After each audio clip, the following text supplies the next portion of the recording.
ছাত্রছাত্রীবৃন্দ, আসসালামু আলাইকুম। তোমরা সকলে কেমন আছো? আশা করি মহান রাব্বুল আলামিনের অশেষ কৃপায় সকলেই সুস্থ এবং হেফাজতে আছো। তো সবার আগে সর্বপ্রথম আমি যে কথাটা বলি সেটা হচ্ছে যে তোমরা সকলেই অবশ্যই সরকার দেওয়া যে স্বাস্থ্যবিধিগুলো আছে সেগুলো যথাযথভাবে পালন করো এবং অতি প্রয়োজন ছাড়া তোমরা অবশ্যই বাইরে চলাফেরা করা থেকে নিজেদেরকে বিরত রাখো। আর একটা বিষয় সেটা হচ্ছে যদি অতি প্রয়োজনে বাইরে যেতে হয় তাহলে অবশ্যই মাস্ক এবং হাতে গ্লোভস পরিধান করে যাবে এবং এসে বাইরে থেকে এসে আগে সর্বপ্রথম কাপড় চোপড় ধুয়ে এবং হাত খুলে ফেলে বাথরুমে গিয়ে খুলে ফেলে এবং হাতে সাবান দিয়ে ভালোভাবে ধুয়ে তারপরে বাড়িতে অন্যান্য কাজে দিতে হবে। এবং এই করোনাকালে তোমরা ভয় না পেয়ে সচেতন থাকবে। ইনশাল্লাহ আশা করি আমরা এই সচেতনতার মাধ্যমে এই মহামারী করোনাকে আমরা জয় পাবই।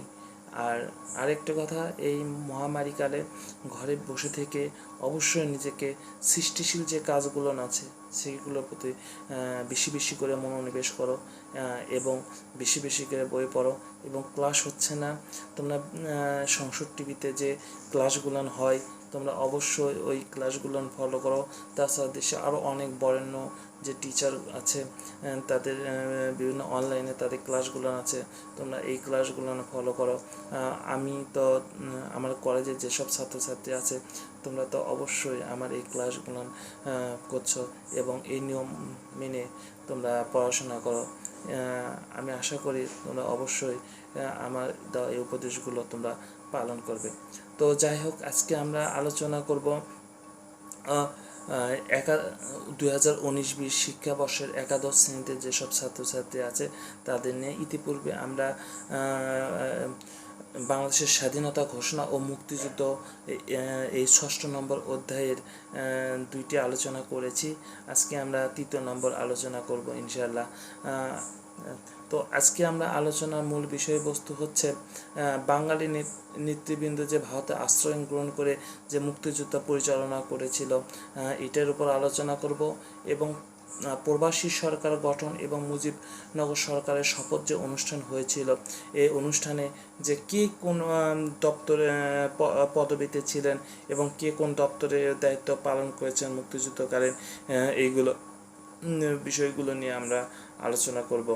তো আমরা সকলেই জানি যে 1971 সালে 25শে মার্চ পাকিস্তানি পাক হানাদার বাহিনী যে নৃশংস হত্যাযজ্ঞ চালিয়েছিল এই বাংলাদেশের নিরীহ মানুষের উপর, সেটা আমরা বিগত আলোচনাগুলো থেকে একটা সুস্পষ্ট ধারণা পেয়েছি।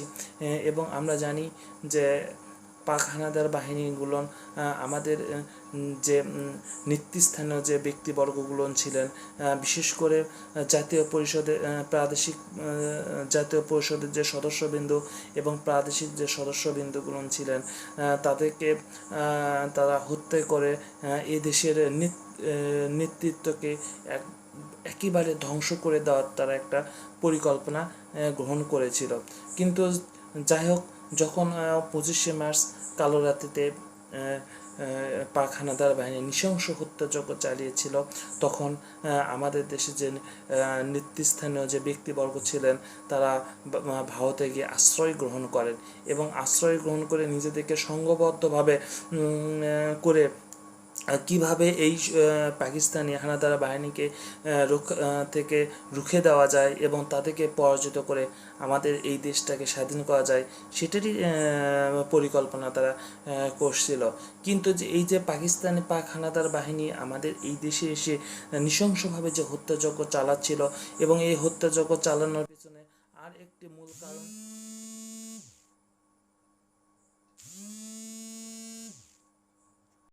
পাক হানাদার বাহিনী যে আমাদের উপর বাংলা নিরীহ মানুষদের উপর যে হত্যাযজ্ঞ চালিয়েছিল, যে নির্মম কিন্তু সেটাকে আরও বেশি বেগবান করেছিল আমাদের দেশে কিছু কুচক্রী মহলের পাকিস্তানি দালাল, আলবদর, আলসাম এবং রাজাকার বাহিনী, এবং তারা এদেশের মানুষের উপর নির্মমভাবে অত্যাচার চালিয়েছিল।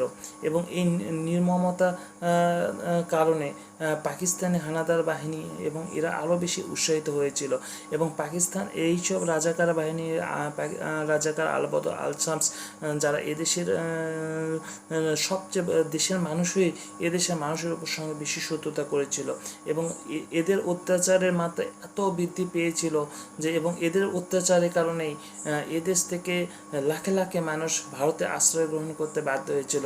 এরা সাধারণ মানুষের এবং নিরীহ মানুষের ধন সম্পদ লুণ্ঠন থেকে শুরু করে বিভিন্ন যে যুবত নারী ছিল তাদের উপর অমানবিক পাশবিক অত্যাচার চালিয়েছিল, এবং যেগুলো এই ইতিহাসে একটা কাল হয়ে আছে। এই পাকিস্তানি হানাদার বাহিনীর বিশেষ করে এদেশের যে হিন্দু সমাজ, হিন্দু লোকজন ছিলেন তাদের ওপর আরও বেশি অত্যাচার চালিয়েছিল, যার কারণে এদেশের থেকে মানুষ ভারতে আশ্রয় গ্রহণ করতে বাধ্য হয়েছিল।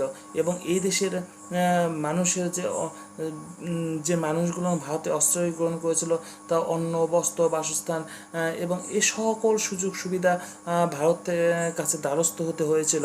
বিশেষ করে এদেশের মানুষ যারা ভারতে আশ্রয় গ্রহণ করেছিল তারা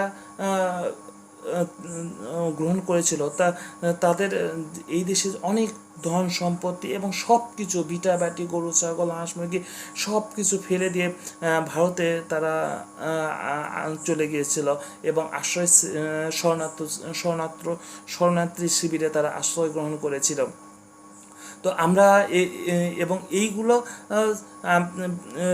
এই পাকিস্তানি দালাল, এই রাজাকার, আলবদর, আলসামস এই বাহিনীগুলো মনে করেছিল যে এদেশের মানুষ পাকিস্তানিরা জয়লাভ করবে এবং তাদের সাথে তারা এই দালালি করে পরবর্তী সময় অনেক সুযোগ সুবিধা ভোগ করবে, এবং এই আশায় তাদের সাথে করেছিল। কিন্তু এদেশের মানুষ ছিল অত্যন্ত সাহসী, এবং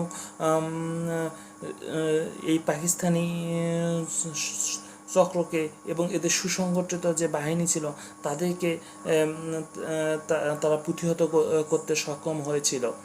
বিশেষ এবং এমন অবস্থায় যে যখন ভারতের এই যে শরণার্থী শিবিরে বাংলাদেশ থেকে লক্ষ লক্ষ মানুষ আশ্রয় গ্রহণ করছিল, এই আশ্রয় গ্রহণ করার ফলে ভারতের বিভিন্ন মন্ত্রণালয়ের কাছে বিভিন্ন সহযোগিতার জন্য আবেদন করতে হয়েছিল। তো একটা বিষয় যে একটা রাষ্ট্র যেহেতু আমাদের জাতির জনক বঙ্গবন্ধু শেখ মুজিবুর রহমান 25শে মার্চ রাত্রে তিনি স্বাধীনতা ঘোষণা দিয়েছেন, যে তিনি ঘোষণা দেওয়ার পরে যে এবং ওই রাত্রেই পাকিস্তানি হানাদার বাহিনী তাকে এদেশ থেকে পাকিস্তানে নিয়ে গিয়েছিল এবং নিয়ে গিয়েছিল, কিন্তু তিনি স্বাধীনতা যেহেতু ঘোষণা দিয়েছেন সেই স্বাধীনতা ঘোষণা দেওয়ার ফলে এদেশে একটা রাজনৈতিক সরকারের প্রয়োজন আছে, কিন্তু যে কোনো বিষয়ে একটা সহযোগিতা করতে হলে রাষ্ট্রীয়ভাবে করতে হয়, যেটা এদেশে তখন ছিল না। যার ফলশ্রুতিতে 1971 সালের 10 এপ্রিল প্রবাসী বাংলাদেশ সরকার গঠন করে, এবং মুজিবনগর সরকার একটি শপথ বাক্য পাঠে একটা অনুষ্ঠান অনুষ্ঠিত হয়, এবং এটা আমরা জানি কুষ্টিয়া জেলার বৈদ্যনাথতলা আম্রকাননে এই শপথ বাক্য অনুষ্ঠিত হয়, এবং এখানে বিভিন্ন দেশি বিদেশি অনেক সাংবাদিকের উপস্থিতিতে এখানে এই শপথ বাক্য পাশ করা হয়, এবং এর মাধ্যমেই বাংলাদেশে একটা স্বাধীন সার্বভৌমত্ব সরকার ব্যবস্থা লাভ হয়, এবং যার ফলশ্রুতিতে রাষ্ট্রের নৈতিক সাহায্য সহযোগিতার স্বীকৃতি লাভের বিশেষভাবে তৎপর হয়ে ওঠে। এবং এই সরকার ব্যবস্থা এবং এই সরকার যে যে যে সরকার কাঠামোটা গড়ে ওঠে, এই সরকার কাঠামোটাই তৎকালীন ভারতের বিভিন্ন মন্ত্রণালয়ে এই পাকিস্তানের বিরুদ্ধে পাকিস্তানি শক্তিকে প্রতিহত করার জন্য তারা একটা বিভিন্নভাবে আবেদন গ্রহণ করে, আবেদন জানায় যাতে এবং তাদের কাছ থেকে বিভিন্ন সাহায্য সহযোগিতা লাভ করে। বিশেষ করে এবং এই সাহায্য সহযোগিতা লাভের ফলে আবেদন করার ফলে ভারত সরকার বাংলাদেশের যে বর্ডার এলাকাগুলো ছিল এবং এইগুলো সমস্ত খুলে দিয়েছিল, এবং যার ফলশ্রুতিতে লক্ষ লক্ষ মানুষ, যে নির্যাতিত যে মানুষগুলো ভারতের শিবিরে আশ্রয় গ্রহণ করেছিল এবং যারা মুক্তিযুদ্ধ করতে ইচ্ছুক ছিল সেসব লোকদেরকে সংগঠিত করে সেখানে মুক্তিযুদ্ধ করার জন্য বিভিন্ন অস্ত্র চালানোর বিভিন্ন প্রশিক্ষণ দেওয়া হয়েছিল। এবং এইভাবে আমাদেরকে বিভিন্ন ভারত আমাদেরকে সহযোগিতা করেছিল। এখন আসা প্রবাসী সরকার গঠন এবং মুজিবনগর সরকার শপথ অনুষ্ঠান। তো মুক্তিযুদ্ধ গৌরবময় ইতিহাস হলো স্বাধীন মুজিবনগর সরকার গঠন, যে 1971 সালে 25শে মার্চ জাতির জনক বঙ্গবন্ধু শেখ মুজিবুর রহমান ঘোষণা দেওয়ার পর দেশ স্বাধীন হয়ে গেল। এবং এর ফলে 1971 সালে 10ই এপ্রিল মুজিবনগর সরকার গঠন করে। এবং এই মুজিবনগর সরকারের যে শপথ বাক্য পাঠ করেন, এটি একটা বাংলাদেশের ইতিহাসে একটি স্মরণীয় দিন। এবং এই দিনে বৃহত্তর কুষ্টিয়া জেলার মেহেরপুরের বৈদ্যনাথ তলার আম্রকাননে এই শপথ বাক্য অনুষ্ঠিত হয়। এবং এই শপথ বাক্য পাঠ করার সময় দেশি বিদেশি বিভিন্ন সাংবাদিক এখানে উপস্থিত ছিল, এটা আমি আগে বললাম। পাশাপাশি এদেশে বিভিন্ন গণ্যমান্য ব্যক্তিবর্গ সে সময় উপস্থিত ছিল। এবং এর মাধ্যমে এই মুজিবনগর সরকার এখানে গঠিত হয়। তা আমাদের দেশে তোমরা বর্তমান সময়ে একটা জিনিস লক্ষ্য করবে, যে যখন নির্বাচন হওয়ার পরে একটা সরকার যখন পরবর্তী সরকারকে দায়িত্ব বুঝিয়ে দেওয়া হয়, তখন ওই সময় যে দেশের যে বিভিন্ন গণ্যমান্য ব্যক্তিবর্গ থাকেন, দল মত নির্বিশেষে সবাইকে সেই শপথ বাক্য পাঠ করা অনুষ্ঠানে আমন্ত্রণ জানানো হয়। এবং ওই আমন্ত্রণে সকলে উপস্থিত থাকেন এবং ওই অতিথিদের সম্মুখে এই শপথ বাক্য পাঠ করে। ঠিক 1971 সালে 10ই এপ্রিল যে অস্থায়ী মুজিবনগর সরকার গঠন করা হয়েছিল, সে অস্থায়ী মুজিবনগর সরকার গঠনের সময় এরকম বিভিন্ন অতিথিদের সম্মুখে, দেশি বিদেশি বিভিন্ন অতিথিদের সম্মুখে এই শপথ বাক্য পাঠ করানো হয়। এবং স্বাধীন গণপ্রজাতন্ত্রী বাংলাদেশ সরকারের মুজিবনগর সরকার ঘোষণা আদেশ প্রদান করা হয়। এবং মোট কথা যে এই 10ই এপ্রিলের যে শপথ বাক্য পাঠ করা হয়, এটার মাধ্যমে গণপ্রজাতন্ত্রী বাংলাদেশ সরকার মুজিবনগর সরকার ঘোষণা আদেশ পাঠ করে এবং স্বাধীন গণপ্রজাতন্ত্রী বাংলাদেশ সরকারের প্রবাসী এবং অস্থায়ী মুজিবনগর সরকার গঠন প্রকৃতি ছিল। ঠিক এই রকম যেমন বঙ্গবন্ধু শেখ মুজিবুর রহমান ছিলেন রাষ্ট্রপতি এবং সৈয়দ নজরুল ইসলাম ছিলেন উপরাষ্ট্রপতি। তো রাষ্ট্রপতি বঙ্গবন্ধু শেখ মুজিবুর রহমানকে যেহেতু 1971 সালে 25শে মার্চ ওই রাতেই পাকিস্তানি হানাদার বাহিনীরা তাকে বন্দি করে পুরো পশ্চিম পাকিস্তানে নিয়ে যায় এবং তাই তার অবর্তমানে সৈয়দ নজরুল ইসলাম উপরাষ্ট্রপতি হিসাবে তিনি দায়িত্ব পালন করেন। এবং এটা ছিল অস্থায়ী রাষ্ট্রপতির দায়িত্ব, মূলত অস্থায়ী রাষ্ট্রপতির দায়িত্ব ঘোষণা করা যখন। এবং রাষ্ট্রপতির যে দায়িত্ব মন্ত্রণালয়গুলো ছিল এই পদাধিকার বলে, বিশেষ করে সশস্ত্র বাহিনী এবং যুদ্ধের সর্বাধিনায়ক, এটা হলো যে রাষ্ট্রপতির যে পদ আছে এই পদের পদাধিকার বলে তিনি এটা পেয়ে থাকেন। এবং তাজউদ্দিন আহমেদ ছিলেন প্রধানমন্ত্রী এবং খন্দকার মোস্তাক আহমেদ ছিলেন পররাষ্ট্র আইন ও সংসদ বিষয়ক মন্ত্রণালয়ে তিনি দায়িত্বে ছিলেন। এবং ক্যাপ্টেন অবসর এম মনসুর আলী অর্থমন্ত্রী ছিলেন। M.H. কামরুজ্জামানকে স্বরাষ্ট্র, ত্রাণ ও পুনর্বাসন ও কৃষিমন্ত্রীর দায়িত্ব দেওয়া হয় এবং কর্নেল অবসর M.A.G. ওসমানীকে সেনাবাহিনীর প্রধান করে দেওয়া হয়। লেফটেন্যান্ট কর্নেল অবসর আব্দুর রবকে চিফ অফ স্টাফ হিসাবে যোগদান করা হয় এবং গ্রুপ ক্যাপ্টেন A.K. খন্দকার হিসেবে ডেপুটি চিফ অফ স্টাফ হিসাবে এই কমিটি গঠন করা হয়। তো আমরা জানলাম যে কে কোন পদে ছিলেন এই মুজিবনগর সরকারের। তো এইসব মুজিবনগর সরকারের তার পরবর্তীতে কালে জাতীয় পরিষদের সদস্য অবসরপ্রাপ্ত কর্নেল M.A. ওসমানী স্বাধীন বাংলাদেশ দেশের সশস্ত্র বাহিনীর প্রধান হিসেবে তাকে নিযুক্ত করা হয় এবং তিনি এই স্বাধীন বাংলাদেশের নবগঠিত মুজিবনগর সরকারের সুষ্ঠু পরিচালনা এবং দিক নির্দেশনার জন্য 1971 সালের সেপ্টেম্বর মাসে 9 সদস্য বিশিষ্ট তিনি একটা কমিটি গঠন করেন এবং এই কমিটির মাধ্যমে তিনি মুজিবনগর সরকার যেসব ভূমিকা আছে যুদ্ধ পরিচালনার ক্ষেত্রে এইসবগুলো তিনি যথাযথভাবে তিনি পালন করার তিনি চেষ্টা করেন। এই যে মুজিবনগর সরকার গঠন করা হলো, এই মুজিবনগর সরকার গঠন করে এরা কী সব ভূমিকা মুক্তিযুদ্ধ ক্ষেত্রে মুজিবনগর কী ভূমিকা পালন করে এবং এইগুলো আমরা এখন আলোচনা করি। যোদ্ধাদের প্রশিক্ষণ কেন্দ্র স্থাপন করে। 1971 সালে 10ই এপ্রিল মুজিবনগর সরকার যে শপথ পাঠ করে যে অস্থায়ী মুজিবনগর সরকার গঠন করলো, এই মুজিবনগর সরকার করলো কি একটা যেসব লোক মুক্তিযুদ্ধে অংশগ্রহণ করতে ইচ্ছুক তাদেরকে প্রশিক্ষণ দানের জন্য যেসব মুক্ত অঞ্চল ছিল, বিশেষ করে ভারতের সীমান্তবর্তী যেসব মুক্ত অঞ্চলগুলো, সেখানে তাদেরকে প্রশিক্ষণ কেন্দ্র স্থাপন করে তাদেরকে ভারতীয় বাহিনীদের সহায়তায় তাদেরকে প্রশিক্ষণ দানের একটা ব্যবস্থা করা হলো। তো আমরা একটা জিনিস জানি যে ভারত আমাদেরকে যেমন এদেশের নিরীহ নির্যাতিত মানুষদেরকে আশ্রয় দান করেছিল, ঠিক তেমনই করে আমাদেরকে এইসব সৈন্যবাহিনী মুক্তিযোদ্ধা ছিল যারা কখনোই অস্ত্র দেখেনি এবং অস্ত্র পরিচালনা করার কোনো কৌশল তাদের জানা ছিল না, এসব মানুষদেরকে প্রাথমিক কিছু ধারণার ক্ষেত্রে ভারত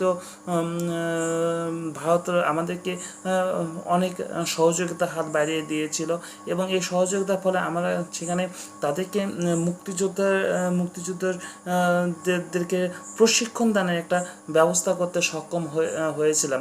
এবং আরেকটা হলো দেশে বিভিন্ন একটি দেশের গণতান্ত্রিক ব্যবস্থার উপর বেসামরিক প্রশাসনের প্রয়োজনীয়তা অপরিসীম। তো আমাদের দেশে যে যুদ্ধবিগ্রহ চলছিল, এর যুদ্ধে অন্য দেশের একটা বেসামরিক সহযোগিতা আমাদের প্রয়োজন ছিল। আমরা অনেকেই জানি যে আমাদের যুদ্ধের সময় আমাদেরকে রাশিয়া, ভারত এরা আমাদেরকে অনেক সহযোগিতা প্রদান করেছিল। পক্ষান্তরে আমাদেরকে বিরোধিতা করেছিল চীন, আমেরিকান, এসব রাষ্ট্র আমাদেরকে বিরোধিতা করেছিল। এবং এই মুজিবনগর সরকার গঠন করার ফলে আমাদের যে সুবিধাটা হলো সেটা হচ্ছে আমরা এই মুজিবনগর সরকারের মাধ্যমে বিভিন্ন দেশ কাছ থেকে বেসামরিক প্রশাসনের প্রয়োজনীয়তার জন্য আমরা হাত বাঁধি এবং এজন্যই আমরা সমস্ত প্রতিবন্ধকতা উপেক্ষা করে আমরা বেসামরিক প্রশাসন ব্যবস্থা গড়ে তুলতে আমরা সক্ষম হয়েছিল। মুজিবনগর সরকার বাংলাদেশকে যুদ্ধ পরিচালনা করার জন্য সমগ্র বাংলাদেশকে 11টা সেক্টরে বিভক্ত করেছিল, এটা আমরা জানি। কিন্তু এটা একটা খুব গুরুত্বপূর্ণ প্রশ্ন, যে এটা হয়তো বা তোমাদের MCQ আসতে পারে অথবা তোমাদের জ্ঞানমূলক যে প্রশ্নটা আছে যে বাংলাদেশকে কয়টি সেক্টরে বিভক্ত করা হয়েছিল। আমাদের এই যুদ্ধকালীন সময় আমাদের এই বাংলাদেশকে সমগ্র বাংলাদেশকে 11টি সেক্টরে আমরা ভাগ করেছিলাম এবং এই 11টা সেক্টরে ভাগ করে বিভিন্ন যুদ্ধ পরিচালনা, বিভিন্ন দিক নির্দেশনা এখান থেকে প্রদান করা হচ্ছিল এবং বিশেষ করে মুক্তিযোদ্ধারা যাতে সঠিকভাবে পরিচালিত হতে পারে এবং মুক্তিযোদ্ধা যাতে মনোবল ঠিক রাখা যায় এবং বিভিন্ন সেক্টর এবং গেরিলা বাহিনীর মধ্যে সমন্বয় সাধনের দায়িত্ব মুজিবনগর সরকার নিষ্ঠার সাথে পালন করেছিল।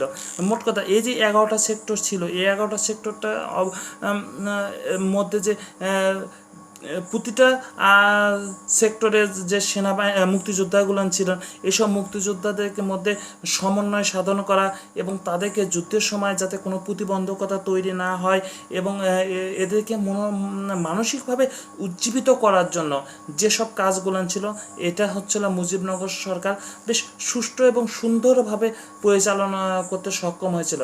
বিশেষ করে স্বাধীনতা যুদ্ধের সময় পাকিস্তানি হত্যাযজ্ঞ যখন বেড়েই চলেছিল, তখন অনেক মানুষ তো ভয়ে আতঙ্কে এবং এই নির্যাতনের শিকারে এদেশের ঘর বাড়ি সব ভিটামাটি সব কিছু ফেলে দিয়ে তারা ভারতে শরণার্থী শিবিরে তারা আশ্রয় গ্রহণ করেছিল।